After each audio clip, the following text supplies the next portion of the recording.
सारी दुनिया है लॉकडाउन में, कोरोना है सबका रोना।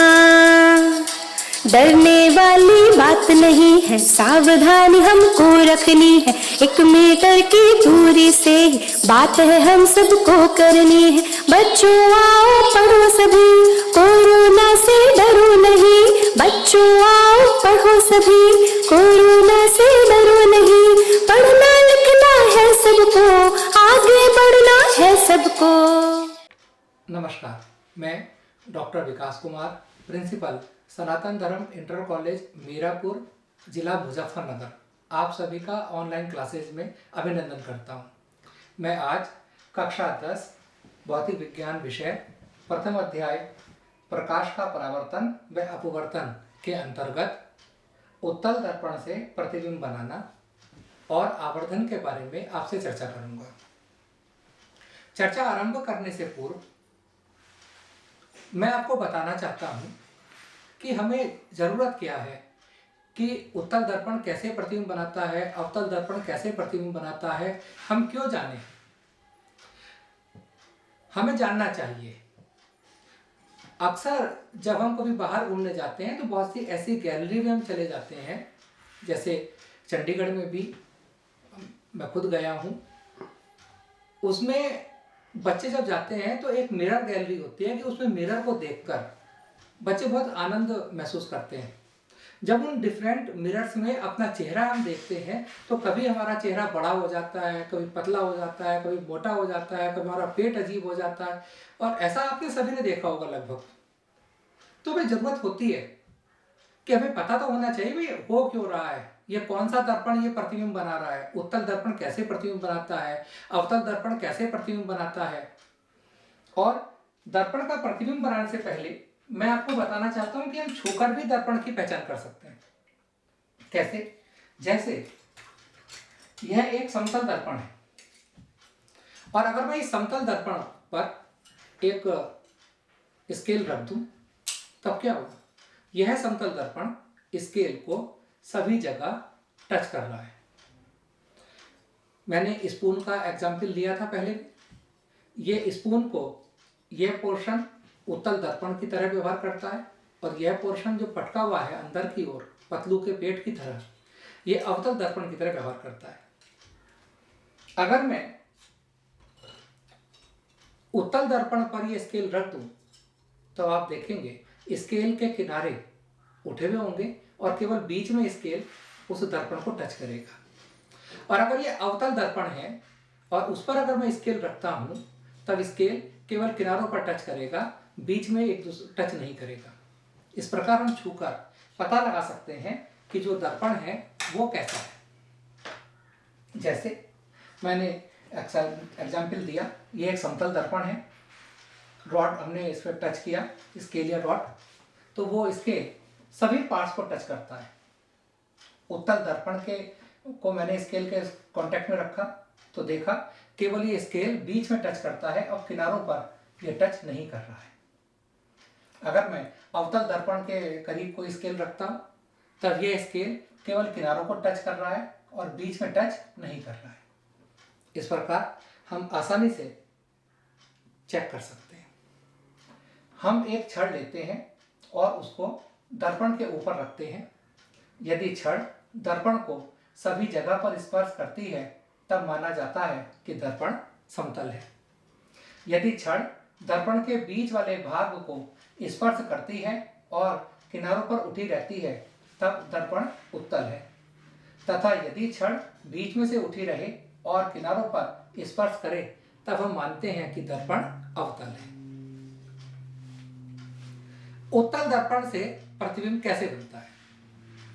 उत्तल दर्पण से प्रतिबिंब हम 2 स्थितियों में बना सकते हैं। पहली स्थिति जब वस्तु अनंत पर रखी हो, दूसरी स्थिति जब वस्तु अनंत और ध्रुव के बीच कहीं रखी हो। किसी भी वस्तु का प्रतिबिंब बनाने के लिए हमें कम से कम 2 प्रकाश किरणों की आवश्यकता होती है। प्रत्येक वस्तु असंख्य बिंदु वस्तुओं से मिलकर बनी होती है, और वो बिंदु वस्तु उन बिंदु वस्तुओं से प्रकाश किरणें चलती हैं। उन प्रकाश किरणों के आपस में मिलने से कभी वो वास्तविक रूप में मिलती हैं, कभी आभासी रूप में मिलती हैं, प्रतिबिंब बनता है। हम कौन सी दो प्रकाश किरणें ले सकते हैं? जब हम दर्पण पर मुख्य अक्ष के समानांतर प्रकाश किरणें आपतित करते हैं, तब वो प्रकाश किरणें दर्पण से परावर्तित होकर या तो फोकस से होकर जाती हैं या फोकस की ओर जाती हैं। हम ये प्रकाश किरण ले सकते हैं। हम दूसरी प्रकाश किरण ले सकते हैं कि यदि कोई बिंदु वस्तु दर्पण के फोकस पर स्थित है या कोई ऐसी प्रकाश किरण है जो फोकस की ओर आ रही है या फोकस से जा रही है, जब ऐसी प्रकाश किरणें दर्पण पर आपतित होती हैं, तब वो प्रकाश किरणें दर्पण से परावर्तित होने के बाद मुख्य अक्ष के समानांतर हो जाती हैं। तीसरी प्रकाश किरण हम ले सकते हैं कि जब हम दर्पण पर कोई ऐसी प्रकाश किरण आपतित करते हैं, कैसी कि जो दर्पण के वक्रता केंद्र से होकर गुजरे या वक्रता केंद्र की ओर जाए, तब ऐसी प्रकाश किरण दर्पण पर गिरती है, परावर्तित होती है और जिस रास्ते से जाती है उसी रास्ते से वापस आ जाती है, क्योंकि ऐसी प्रकाश किरण जो दर्पण के वक्रता केंद्र से होकर जाती है वो दर्पण पर अविलंबित आपतित होती है। ऐसी प्रकाश किरण के लिए आपतन कोण का मान और परावर्तन कोण का मान 0 होता है। एक चौथी प्रकाश किरण हम ले सकते हैं कि जब हम दर्पण पर कोई ऐसी प्रकाश किरण आपतित करते हैं कि जो दर्पण के ध्रुव पर आपतित हो, तब वह प्रकाश किरण जितने कोण पर आपतित होती है वह प्रकाश किरण उतने ही कोण पर परावर्तित भी होती है। इन 4 प्रकाश किरणों में से हम कोई सी 2 प्रकाश किरण कम से कम लेते हैं और उनसे मिलकर हम प्रतिबिंब बनाते हैं। जैसे ये एक उत्तल दर्पण है Mn। इस उत्तल दर्पण पर अनंत पर रखी वस्तु से प्रकाश किरणें आती हैं। वो दोनों प्रकाश किरणें मुख्य अक्ष के समानांतर आती हैं, दर्पण पर आपतित होती हैं। दर्पण उन प्रकाश किरणों का परावर्तन करता है। दोनों प्रकाश किरणों को अपने व्यवहार के अनुरूप उत्तल दर्पण फैला देता है। इन दोनों प्रकाश किरणों को यदि हम पीछे बढ़ाएं, तब ये दोनों प्रकाश किरणें बिंदु F, एक दर्पण का निश्चित बिंदु है, उससे ऐसा लगता है कि जैसे ये दोनों प्रकाश किरणें उससे होकर आ रही हैं और माना जाता है कि बिंदु F पर उस बिंदु वस्तु का जो अनंत पर स्थित है प्रतिबिंब बन रहा है।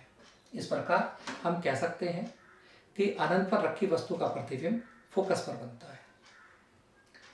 दूसरी स्थिति की मैं चर्चा करता हूं। ये एक उत्तल दर्पण है, दर्पण का ध्रुव P है, मुख्य अक्ष है और मुख्य अक्ष पर ही कोई वस्तु AB रखी है। इस वस्तु AB का मुझे प्रतिबिंब बनाना है। प्रतिबिंब बनाने के लिए कम से कम 2 प्रकाश किरणों की आवश्यकता होती है। एक प्रकाश किरण बिंदु A से चलती है, दर्पण पर आपतित होती है। दर्पण उस प्रकाश किरण को फैला देता है, परावर्तित कर देता है। इस प्रकाश किरण को यदि हम पीछे बढ़ाएंगे, तब वह प्रकाश किरण एक निश्चित बिंदु, फोकस बिंदु F से होती हुई आती हुई प्रतीत होती है। किंतु एक प्रकाश किरण से प्रतिबिंब नहीं बनने वाला, हमें दूसरी प्रकाश किरण की आवश्यकता होगी। बिंदु A से एक प्रकाश किरण चलती है, N पर आपतित होती है और यह प्रकाश किरण इस प्रकार की है जैसे वक्रता केंद्र की ओर जा रही हो। और मैंने बताया था कि जब कोई प्रकाश किरण वक्रता केंद्र से होकर आती है या वक्रता केंद्र की ओर होकर जाती है, तब वह प्रकाश किरण दर्पण पर अविलंबित आपतित होती है।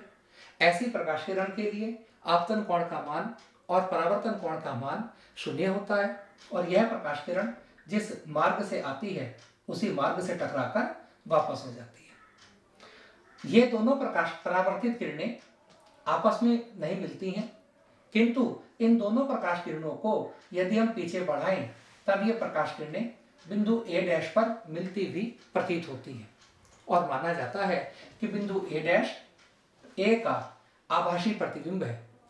A' से मुख्य अक्ष पर लंब डालता हूं और A', B' प्रतिबिंब प्राप्त होता है और यह प्रतिबिंब आभासी है, सीधा है, वस्तु से छोटा है। इस प्रकार उत्तल दर्पण द्वारा वस्तु का सीधा, आभासी, छोटा, वस्तु के दूसरी ओर प्रतिबिंब प्राप्त होता है। गोलीय दर्पण से प्रतिबिंब का बनना। उत्तल दर्पण हमेशा सीधा और आभासी प्रतिबिंब बनाता है। अवतल दर्पण अधिकांशतया उल्टा व वास्तविक प्रतिबिंब बनाता है। केवल एक ही कंडीशन में अवतल दर्पण आभासी प्रतिबिंब बनाता है, वो भी जब वस्तु दर्पण के ध्रुव और फोकस के बीच रखी हो। इसी कारण अवतल दर्पण के इस गुण का उपयोग हम शेविंग करते समय करते हैं।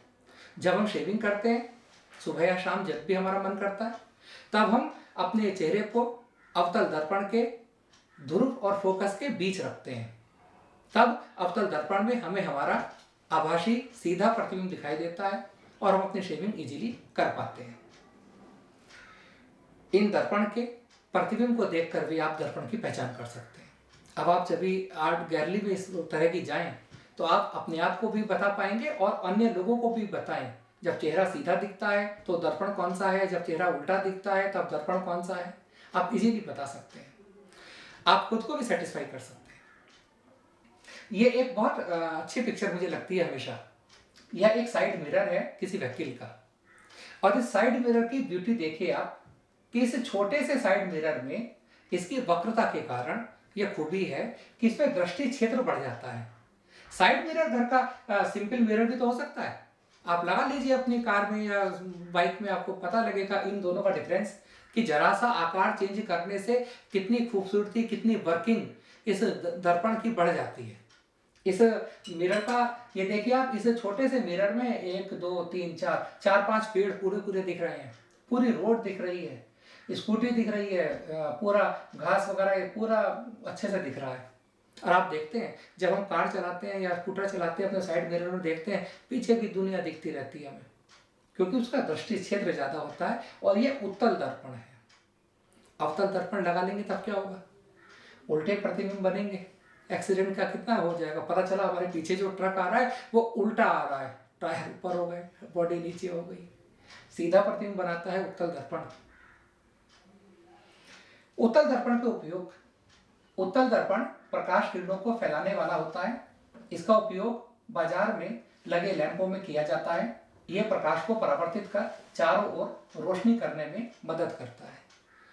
हमें अपनी दैनिक दिनचर्या में बहुत सी जगह ऐसी दर्पण का यूज करना होता है जहां रोशनी को फैलाने की आवश्यकता है, और बहुत सी जगह जहां रोशनी को सिकोड़ने की आवश्यकता है। जैसे अगर बाहर सेट लैंप लगे हैं कहीं पर, हम चाहते हैं कि उस लैंप की रोशनी ज़्यादा हो जाए, तो हम कौन सा फैलाने वाली बात करेंगे ना, हम उत्तल दर्पण की बात करेंगे। और अगर हम घर पर अपने पढ़ रहे हैं या टेबल पर हम चाहते हैं कि एक ही रूम है, उसमें हमारे मम्मी पापा सो भी जाएं और छोटा बच्चा पढ़ भी ले, तो छोटे बच्चा क्या करेगा, टेबल लैंप का यूज करेगा। उसमें क्या हम उत्तल दर्पण लगाएंगे कि प्रकाश फैला दे, हम अवतल दर्पण वहां लगाएंगे। ट्रक, बस, मोटर कार आदि में ड्राइवर की सीट के पास उत्तल दर्पण लगा रहता है, जिससे ड्राइवर अपने पीछे के अधिक क्षेत्र में आने वाली वस्तुओं को देख सकता है। ड्राइवर को अपने पीछे आने वाले वाहनों का सीधा व छोटा प्रतिबिंब दिखाई देता रहता है। अवतल दर्पण के उपयोग। शेविंग कराने का एग्जाम्पल मैं दे चुका कि हम अपने चेहरे को दर्पण के ध्रुव और फोकस के बीच रखते हैं, तब वह हमारे चेहरे का आभासी प्रतिबिंब बनाता है, सीधा प्रतिबिंब बनाता है। हेडलाइट में, ट्रेन में हम अवतल दर्पण का यूज करते हैं। दर्पण को इस तरह फोकस करते हैं कि जो लैंप है वो उसके फोकस पर रख दें हम, क्योंकि अभी आपने देखा जब दर्पण को फोकस पर, जब वस्तु दर्पण के फोकस पर होती है तब प्रतिबिंब अनंत पर बनता है। प्रकाश किरणें मुख्य अक्ष के समानांतर हो जाएंगी और लाइट दूर तक जाएगी। आपने देखा भी होगा कि जब हम ट्रेन का वेट करते हैं प्लेटफॉर्म पर, तो झुक कर बार बार देखते हैं, ट्रेन आ तो नहीं रही, रात में आ तो नहीं रही, लाइट दूर से दिखनी शुरू हो जाती है। ये हेडलाइट में अवतल दर्पण का यूज करते हैं। डेंटिस्ट जब हमारे दांत पे कोई अंदर बैठ के चेयर डाल के तो हमारे दांतों की सफाई वो करने के नहीं, या वो फिलिंग नहीं करने के, होगा क्या कि लाइट की जरूरत होगी उन्हें देखने के लिए, कंसंट्रेट छोटी जगह में डालेंगे, अवतल दर्पण का यूज करते हैं जिससे एक छोटी सी जगह पर लाइट चली जाए। अवतल दर्पण का उपयोग। बड़ी फोकस दूर वाले का उपयोग दाढ़ी बनाते समय हम करते हैं।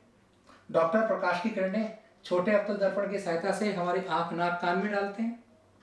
अवतल दर्पण का उपयोग टेबल लैंप के शेड में भी हम करते हैं।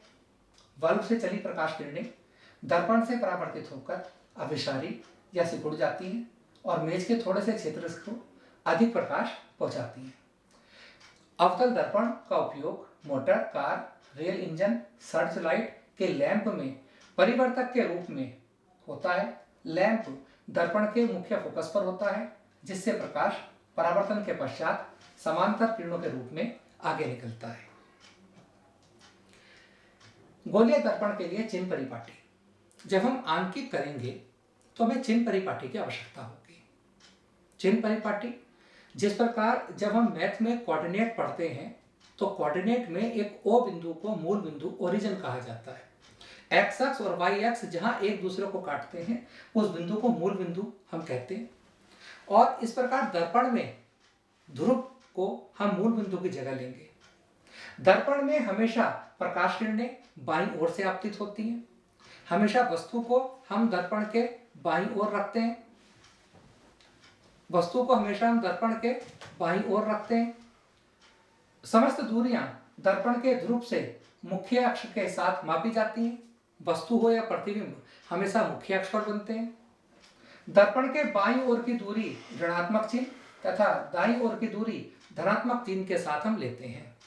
एक न्यूमेरिकल का एक छोटा सा पार्ट आपको बताता हूं। एक आया कि एक वस्तु दर्पण से 5 सेमी दूर रखी है। अभी मैंने 2 बातें बताई। वस्तु हमेशा दर्पण के बाईं ओर रखते हैं। दूसरी मैंने बताई बाईं ओर की दूरी ऋणात्मक चिन्ह के साथ लेते हैं। एक वस्तु दर्पण के 5 सेमी दूर रखी है। दोनों बातें एक साथ समझ जाइए। वस्तु कहाँ रखी जाएगी? बाईं ओर। बाईं ओर की दूरी निगेटिव, तो वो 5 सेमी नहीं होगी, वो होगा -5 सेमी। और अगर प्रतिबिंब भी बाईं ओर बनेगा तो उसकी दूरी माइनस में लेंगे और दाईं ओर बनेगा तो हम प्लस में लेंगे। ये एक पूरी परिपाटी का चिन्ह। ये एक दर्पण, ये दर्पण उत्तल भी हो सकता है, अवतल भी। ये आपको जरूर शो हो रहा है कि अवतल दर्पण है। इसकी जगह आप उत्तल दर्पण भी रख सकते हैं। ये ध्रुव, और ये आज ध्रुव नहीं है। जब हम न्यूमेरिकल पोर्शन की तरफ जाएंगे तब ये मूल बिंदु है। मूल बिंदु के बाईं ओर की दूरी निगेटिव, बाईं ओर की दूरी निगेटिव। जैसे ये वस्तु बाईं ओर रखी है तब ये दूरी जो होगी उसका आंकिक मान बात अलग है, पर हम चिन्ह लेंगे तो माइनस लेंगे। आपतित प्रकाश की दिशा, वस्तु हमेशा बाईं ओर रखी जाएगी और प्रकाश हमेशा बाईं ओर से ही दर्पण पर आपतित होगा। मुख्य अक्ष के ऊपर की दूरियां पॉजिटिव होंगी और मुख्य अक्ष के नीचे की दूरियां हमेशा निगेटिव होंगी। अगर वस्तु सीधी है या प्रतिबिंब सीधा है, ऊपर की ओर है, तब उसकी ऊंचाई या लंबाई जो भी आप कहें वो धनात्मक चिन्ह के साथ लेंगे। और अगर वस्तु या प्रतिबिंब उल्टा है तब उसकी लंबाई या ऊंचाई हम ऋणात्मक चिन्ह के साथ लेंगे। वस्तु व प्रतिबिंब की लंबाइयां मुख्य अक्ष के ऊपर की ओर धनात्मक तथा मुख्य अक्ष के नीचे की ओर ऋणात्मक चिन्ह के साथ लेते हैं। इन नियमों के अनुसार ही अवतल दर्पण की फोकस दूरी ऋणात्मक तथा उत्तल दर्पण की फोकस दूरी धनात्मक होगी। अवतल दर्पण का फोकस बिंदु बाईं ओर होता है। अवतल दर्पण की फोकस दूरी ऋणात्मक होगी। उत्तल दर्पण का फोकस बिंदु दाईं ओर होता है और दाईं ओर की दूरी हम धनात्मक लेंगे। आवर्धन एक दर्पण है। दर्पण ने प्रतिबिंब बनाया। आपने भी अपना प्रतिबिंब देखा कहीं बाहर दर्पण में, और आपकी जो लंबाई थी वो आपको दुगनी दिखाई दे रही है दर्पण में। तो दर्पण ने आपका आवर्धन कर दिया और दर्पण द्वारा हुआ आवर्धन कितना है? दुगनी लंबाई कर दी। आपकी लंबाई अगर 1 मीटर है किसी बच्चे की, उसकी लंबाई क्या हो गई? 2 मीटर हो गई। तो आवर्धन कितना हो गया? 2 + 2। आवर्धन +2 हो गया। सीधा प्रतिबिंब बनाया दर्पण ने, दुगना प्रतिबिंब बनाया, तो आवर्धन कितना हो गया? +2। किसी गोलीय दर्पण द्वारा बने प्रतिबिंब की ऊंचाई तथा वस्तु की ऊंचाई के अनुपात को दर्पण द्वारा हुआ रेखीय आवर्धन कहते हैं, जबकि दोनों ऊंचाइयां मुख्य अक्ष के लंबवत नापी गई हों। दर्पण की ऊंचाई और दर्पण के प्रतिबिंब की ऊंचाई जो दर्पण ने बनाया और आपकी ऊंचाई दोनों प्लेन से होना चाहिए। ऐसा नहीं कि आप स्टूल पर खड़े हैं और प्रतिबिंब बन रहा नीचे से, ऐसा नहीं होना चाहिए। ये एक फिगर, ये एक अवतल दर्पण, पटका हुआ दर्पण जैसे पतलू का पेट, एक वस्तु रखी है। दर्पण के ध्रुव से वस्तु तक की दूरी को वस्तु दूरी कहते हैं और वस्तु दूरी को हम u से व्यक्त करते हैं। चूंकि वस्तु हमेशा बाईं ओर रखते हैं तो u का मान ऋणात्मक होगा। ये प्रतिबिंब, दर्पण के ध्रुव से प्रतिबिंब तक की दूरी को प्रतिबिंब दूरी कहते हैं और उसे स्मॉल v से व्यक्त करते हैं। फोकस बिंदु और ध्रुव के बीच की दूरी को फोकस दूरी कहते हैं और इसे f से व्यक्त करते हैं। क्योंकि फोकस बाईं ओर है तब यह फोकस दूरी भी ऋणात्मक है। अवतल दर्पण की फोकस दूरी ऋणात्मक और उत्तल दर्पण का फोकस बिंदु दाईं ओर और उसकी फोकस दूरी धनात्मक होगी। मुख्य अक्ष के ऊपर की दूरियां धनात्मक तथा नीचे की दूरियां ऋणात्मक ली जाती हैं। सीधे प्रतिबिंबों के लिए आवर्धन धनात्मक तथा उल्टे प्रतिबिंबों के लिए आवर्धन ऋणात्मक होता है। गोलीय दर्पण में ध्रुव से वस्तु तक की दूरी को स्मॉल u से, दर्पण के ध्रुव से प्रतिबिंब तक की दूरी को स्मॉल v, ये स्मॉल v है, कैपिटल V नहीं है, तथा ध्रुव से मुख्य फोकस तक की दूरी को स्मॉल f से व्यक्त करते हैं। ध्रुव से प्रतिबिंब तक की दूरी को स्मॉल v, ध्रुव से प्रतिबिंब तक की दूरी को स्मॉल u कहते हैं और इन दोनों के अनुपात को यानी प्रतिबिंब दूरी और वस्तु दूरी के अनुपात को भी लेंस द्वारा हुआ आवर्धन कहते हैं। m - v/u। एक फॉर्मूला होता है F r/2। F दर्पण की फोकस दूरी, R दर्पण की वक्रता त्रिज्या और फोकस दूरी वक्रता त्रिज्या की आधी होती है। एक उत्तल दर्पण की फोकस दूरी 50 सेंटीमीटर है। इसकी वक्रता त्रिज्या ज्ञात कीजिए। क्वेश्चन उत्तल दर्पण का है और उत्तल दर्पण की फोकस दूरी धनात्मक होती है। F + 50 centimetre. मैंने फॉर्मूले का यूज किया, R = 2F, F की वैल्यू पुट की और वक्रता त्रिज्या 100 सेंटीमीटर आ गई। वस्तु दूरी u, प्रतिबिंब दूरी v और फोकस दूरी f में एक संबंध होता है 1/f = 1/v + 1/u और इस फॉर्मूले को दर्पण सूत्र के नाम से जाना जाता है। एक अन्य क्वेश्चन लेता हूं। एक उत्तल दर्पण से 40 सेमी दूरी पर रखी वस्तु का प्रतिबिंब वस्तु की लंबाई का 1/3 होता है। ये जो 1/3 है ये दर्पण द्वारा हुआ आवर्धन है स्मॉल m = 1/3। 40 सेमी वस्तु की दूरी है। वस्तु हमेशा दर्पण के बाईं ओर रखते हैं। बाईं ओर की दूरी हमेशा नेगेटिव होती है और u = -40 सेमी। मुझे फोकस दूरी ज्ञात करनी है। u और m की वैल्यू दे रखी है तब मैं पहले m का फॉर्मूला लगाऊंगा। m = -v/u। u की वैल्यू, m की वैल्यू मैंने पुट की और v की वैल्यू +40/3 सेंटीमीटर आ गई। अब मैं दर्पण सूत्र लगाता हूँ 1/v + 1/u = 1/f।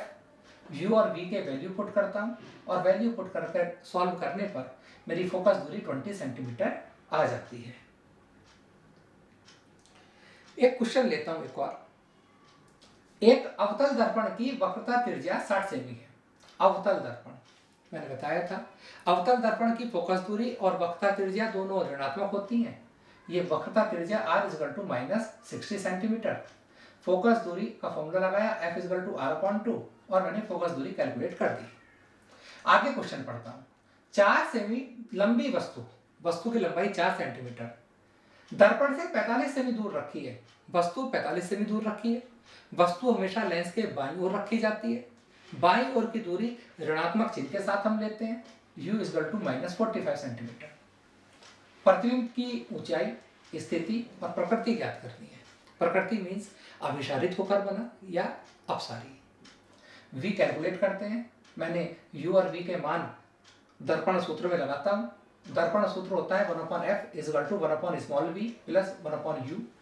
Values put करते हैं f की और u की। एक तरफ राइट हैंड साइड ले जाते हैं। 90 मैंने इनका एलसीएम लिया और हल करने के बाद v = -90 सेंटीमीटर मेरा आ गया।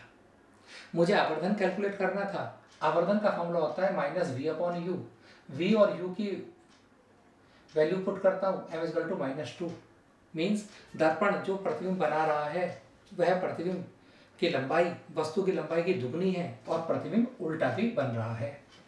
m is equal to h dash upon h, m इसकी वैल्यू मैंने पुट की h dash upon 4, h dash is equal to -8 centimetre, अतः प्रतिबिंब 8 सेंटीमीटर लंबा उल्टा व वास्तविक बन रहा है। एक न्यूमेरिकल हम और लेते हैं। एक अवतल दर्पण की मुख्य अक्ष पर ध्रुव से 30 सेमी की दूरी पर स्थित वस्तु 30 सेमी दूर है। वस्तु हमेशा बाईं ओर रखी जाती है। बाईं ओर की दूरी ऋणात्मक चिन्ह के साथ लेते हैं। मैंने u बराबर -30 सेमी। प्रतिबिंब वस्तु के ऊपर ही बनता है। प्रतिबिंब वस्तु के ऊपर बनता है यानी प्रतिबिंब भी वस्तु की ओर ही बन रहा है अर्थात बाईं ओर, और वस्तु के ऊपर बन रहा है मतलब उतनी ही दूरी पर। v इजकल टू -30 सेमी। आवर्धन का फॉर्मूला लगाया m is equal to -v upon u, values put की, माइनस से माइनस कैंसिल हो गया, 30 से 30 कैंसिल हो गया, m इजकल टू -1। और जब वस्तु के ऊपर बन रहा है उतने ही साइज का उतनी ही दूरी पर वस्तु रखी है, प्रतिबिंब भी उतनी दूरी पर उतनी ही बड़ा बनेगा, उल्टा बन ही रहा है, आवर्धन -1 आना स्वाभाविक है। किसी ऑटोमोबाइल में पीछे का दृश्य देखने के लिए उपयोग होने वाले उत्तल दर्पण की वक्रता त्रिज्या 3 मीटर है। वक्रता त्रिज्या उत्तल दर्पण R पॉजिटिव होगा 3 मीटर। यदि एक बस इस दर्पण से 5 मीटर दूरी पर है, देखिए बस 5 मीटर दूर है, वस्तु हो गई वो बस, वस्तु बाईं ओर रखी जाती है, u इजकल टू -5 मीटर। प्रतिबिंब की स्थिति, प्रकृति और साइज ज्ञात कीजिए। मैंने v कैलकुलेट करना है। वक्रता त्रिज्या से मैंने पहले फोकस दूरी कैलकुलेट कर ली। फोकस दूरी का फॉर्मूला होता है f is equal to r upon 2। r की मैंने वैल्यू पुट की 1.50 मीटर आ गया। अब मैंने दर्पण का सूत्र लगाया 1 upon v plus 1 upon u equal to 1 upon f, 1 upon v is equal to 1 upon f, इधर जाकर माइनस 1 अपॉन u। मैंने दोनों वैल्यूज पुट कर दी, f और u की वैल्यू निगेटिव थी तो निगेटिव पॉजिटिव हो जाता है। एलसीएम लिया और सॉल्व करके मेरा v की वैल्यू 1.15 मीटर आ गया। आवर्धन m is equal to -v upon u, v और u की वैल्यू पुट की, m इजकल टू 0.23। प्रतिबिंब आभासी सीधा साइज में छोटा बना क्योंकि m की वैल्यू 0.23 आया, 1 से कम। इस प्रकार आज मैंने आपको न्यूमेरिकल किए दर्पण का उपयोग करना बताया। आपका बहुत बहुत धन्यवाद। अंत में प्रस्तुत अध्याय के संबंध में पाठ्य सामग्री तथा अभ्यास कार्य मानव संसाधन विकास मंत्रालय भारत सरकार द्वारा विकसित दीक्षा मोबाइल एप्लीकेशन पर उपलब्ध है। Diksha mobile application Google Play Store या iOS से डाउनलोड आप कर सकते हैं। ऐप को डाउनलोड कर इस अध्याय से संबंधित प्रश्न, अन्य गतिविधियों का आप अभ्यास कर सकते हैं। किसी बिंदु पर शंका या स्पष्टता की आवश्यकता हो तब अपने शिक्षक से online e learning, WhatsApp, virtual classes में पूछकर समाधान आप कर सकते हैं। बहुत बहुत धन्यवाद, आभार।